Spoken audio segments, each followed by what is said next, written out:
बातमीतील घटनेच्या वास्तविकतेची तुलना थेट पाहत रहा सांगली अपडेट।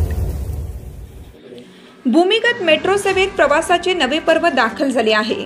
मुंबईची वाढती लोकसंख्या पाहता वाहतूक कोंडी आणि प्रदूषणाला आळा घालण्याच्या उद्देशाने आज मेट्रो प्रकल्पाचे उद्घाटन होत आहे। पंतप्रधान नरेंद्र मोदी यांच्या हस्ते आज मुंबई मेट्रो प्रकल्पाच्या 3 मार्गाचे उद्घाटन होत आहे। ही भूमिगत मेट्रो 21 मीटर अंतरावर धावणार आहे।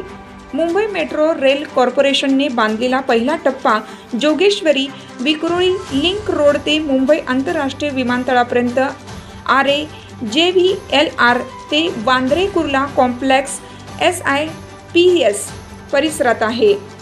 या मार्गाची एकूण लांबी 33 किलोमीटर आहे। एकूण भूमिगत 52 किलोमीटर। एकूण 26 रेल्वे स्थानकांपैकी एक असलेल्या ओव्हरलँड रेल्वे स्टेशन प्रकल्पाची एकूण किंमत 37,275 कोटी रुपये आहे।